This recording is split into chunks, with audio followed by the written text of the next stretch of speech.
সর্বশেষ যে ব্যক্তি জাহান্নাম থেকে মুক্তি লাভ করবে তাকে আল্লাহ পাক বলবেন, ফেরেশতাদেরকে বলবেন, ও আমার ফেরেশতারা, আমার এই বান্দাকে জান্নাত এবং জাহান্নামের মাঝখানে রেখে দাও।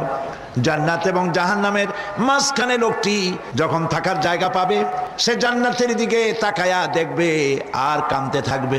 আল্লাহ পাক জিজ্ঞেস করবেন, বান্দারে, যুগের পর যুগ ধরে জাহান্নামে কেঁদেছো, আমি রব্বুল আলামিন জাহান্নাম মাফ করে দিয়া জান্নাত জাহান্নামের মাঝখানে রেখে দিয়েছি, আযাব থেকে তো বেঁচে গেছো, এখন কান্দো কেন?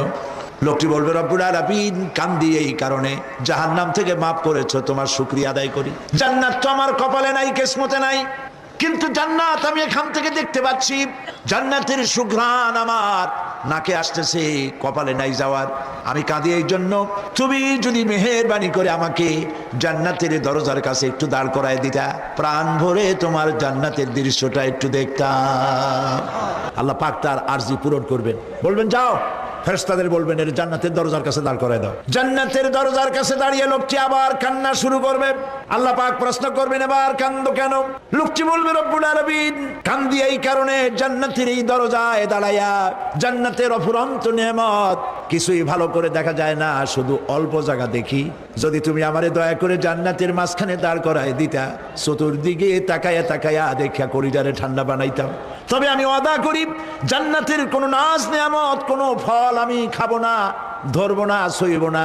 একটুখানি মেহেরবানি করে মাঝখানে দাঁড় করাইয়া দাও, জান্নারে ঠান্ডা করি। আল্লাহ রব্বুল আলামিন ফেরেশতাদের বলবেন, আমার এই বান্দারে জান্নাতের মাঝখানে দাঁড় করাইয়া দে। আল্লাহর নবী বলেন, জান্নাতের মাঝখানে দাঁড়িয়ে লোকটি আগের চাইতে আরো জোরে চিৎকার মেরে কাঁদতে থাকবে। আল্লাহ পাক বলবেন, বান্দারে কি হলো তোর? দরজার কাছে আসতে চাইছিলে, আইনা দিলাম। এবার মাঝখানে আসতে চাইছো, তাও এনে দিয়েছি, আবার কান্দো কেন? লোকটি বলবে, রব্বুল আলামিন এবার কান্দি এই জন্যে, তুমি যখন দয়া করে একটিবার জান্নাতের মাঝখানে এনে আমাকে দাঁড় করায় দিয়েছো, তুমি রহমান রহিম গফুরুর রহিম, এই জান্নাত থেকে আবার আর বাইর করে দিও না। আল্লাহ রব্বুল আলামিন বলবেন, ও আমার বান্দারে, আমার এই জান্নাত তোর খুব পছন্দ হয়েছে নাকি?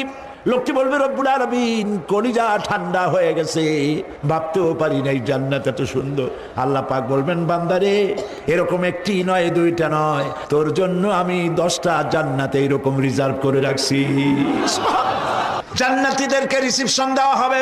জান্নাতীরা যখন আল্লাহর হুকুমে জান্নাতের দিকে যেতে লাগবে, আর যখন জান্নাতের কাছে চলে যাবে, আল্লাহ রাব্বুল আলামিন শোনায় দিচ্ছেন, হাত্তা ইযা জাউহা ফুতিহাত আবওয়াবুহা ওয়া ক্বালা লাহুম খাজানাতুহা সালামুন আলাইকুম তিবতুম ফাদখুলুহা খালিদিন। সুবহানাল্লাহ।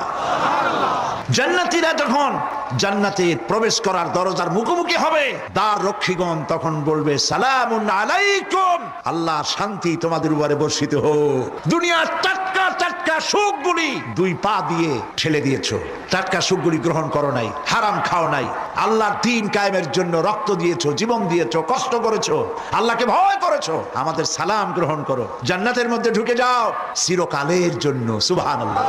আর বাইরে হওয়া লাগবে না, চিরকাল এই জান্নাতের মধ্যে তোমরা বসবাস করতে পারবে। আল্লাহ রাব্বুল আলামিনের ফেরেশতারা বলে দিবে।